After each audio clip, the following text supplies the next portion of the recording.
que é clonagem? Etimologicamente falando, o termo clone tem origem grega na palavra clon, que significa broto de um vegetal. Foi citado a primeira vez no início dos anos de 1900 pelo botânico Herbert Weber, que disse que um clone é definido como uma população de moléculas, células ou organismos que se originaram de uma única célula e são idênticas à célula original. Ou seja, a clonagem é a produção de cópias geneticamente iguais de um ser vivo. E a partir desse conceito, podemos apresentar dois tópicos, a clonagem reprodutiva e a terapêutica. E o que seria a clonagem reprodutiva? De acordo com Laline, a clonagem reprodutiva tem por finalidade produzir uma duplicata de um indivíduo existente. Para esse procedimento, utiliza-se a técnica chamada transferência nuclear, que promove a remoção do núcleo de um óvulo e substituição por outro núcleo de outra célula somática. Após a fusão, ocorre a diferenciação das células, e depois de 5 dias de fecundação, o embrião forma o blastócito, e é nesta fase que ocorre a implantação do embrião no útero. Após o período de gestação, surge o clone do doador. Um ótimo exemplo de clonagem reprodutiva é o caso da ovelha Dolly. A ovelha Dolly foi o primeiro mamífero clonado por transferência nuclear de células somáticas. O pesquisador responsável por este experimento foi o professor Ian Wilnut. O núcleo utilizado no processo de clonagem foi de uma célula da glândula mamária de uma ovelha de 6 anos, a Belinda, e uma outra ovelha, chamada Fluff, foi a doadora do óvulo. E uma terceira ovelha, a Lassie, foi quem gestou e pariu a ovelha Dolly em 5 de julho de 1996. Vale lembrar que houveram 276 tentativas fracassadas antes dessa. Em 13 de abril de 1998, a Dolly teve um filhote, a ovelha Bonnie, e mais 3 em 1999, porém tiveram uma vida curta. Em janeiro de 2002, ela foi diagnosticada com uma rara artrite, que gerou discussões em relação à saúde dessa ovelha clonada. E em 2003, houve o surgimento de uma infecção pulmonar não controlável, que fez com que os pesquisadores optassem por fazer a eutanásia da ovelha Dolly. Bem, o que seria a clonagem terapêutica? A clonagem terapêutica é um procedimento cujos estágios iniciais são idênticos à clonagem reprodutiva. Ela difere somente no fato de que os blastócitos não vão ser introduzidos em um útero.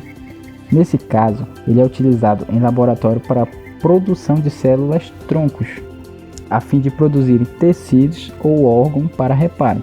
Essa técnica ela tem como objetivo produzir uma cópia saudável do tecido ou do órgão de uma pessoa doente para transplante. Agora vamos ver a classificação das células tronco. Temos as células troncos embrionárias e as células troncos adultas. As células troncos embrionárias são multifuncionais, isto é, podem se diferenciar em vários tipos de célula. Pode ser utilizada no intuito de restaurar a função de um órgão ou tecido transplantado, substituir células que não funcionam adequadamente devido a um defeito genético, por exemplo, doenças neurológicas, diabetes, problemas cardíacos, derrames, entre outros. Já as células troncos adultas, elas não possuem capacidade de se transformar em qualquer tecido. As células musculares vão originar células musculares, as células de fígado vão originar células de fígado e assim por diante. Essas células, por exemplo, poderiam ser implantadas em vítimas de queimaduras para desenvolver tecidos ou fibras ou em pacientes necessitando de um transplante de córnea, coração, rim, entre outros órgãos. Por fim, segundo Pepicínio, a clonagem terapêutica ela traz esperança de curar de doentes com a produção de órgãos e tecidos humanos. Bom, saindo da parte conceitual e adentrando as abordagens da clonagem em aspectos éticos, evidenciamos motivos que levaram à clonagem, que seria a ideia da imortalidade da alma, reservas de órgãos para transplante, reprodução de cônjuge falecido ou outros familiares, tratamento de um irmão doente e também a impossibilidade de procriação natural. Assim, essa nova ideia de clonagem dividiu o pensamento a respeito de ser ou não lícito. Existem os prós e contras à clonagem terapêutica. Aqueles que concordam com a clonagem terapêutica para uso medicinal evidenciam o uso de células-troncos embrionárias para fins terapêuticos, como regeneração de tecidos, obtida tanto pela transferência de núcleos como de embriões descartados em clínicas de fertilização. O grande problema é que para fazer a fertilização é preciso criar um embrião, que no caso será descartado na lixeira e retirado apenas as células-troncos pluripotentes. E para muitos, o embrião já está no estágio inicial da vida. Para a defesa desse argumento, eles falam que as células embrionárias de laboratório são normalmente descartadas e nunca serão inseridos em um útero.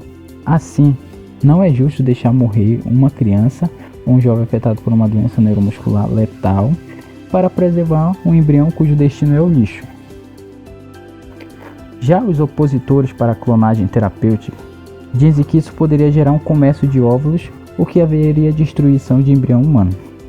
E não é ético destruir uma vida para salvar outra. Também afirmam que nada justifica a eliminação de vidas humanas, mesmo que elas se encontrem no estágio inicial do desenvolvimento, no caso o embrião. E também que o homem quer brincar de Deus ao propor a clonagem reprodutiva ou terapêutica. Essas são as discussões mais observadas na bioética e que parte delas vão ser reformuladas leis. Bom, agora vamos falar sobre as leis a respeito da clonagem no Brasil. De acordo com a Lei nº 11.105, de 24 de março de 2005, conhecida como Lei de Biossegurança, consta em seu artigo 6, inciso 3 e 4, a proibição da clonagem humana, assim como a engenharia genética em célula germinal humana. Entretanto, em 2005, houve o projeto de lei número 6.006 com o intuito de modificar a Lei 11.105 de Biossegurança, a fim de permitir o uso de células-troncos obtidas por clonagem terapêutica.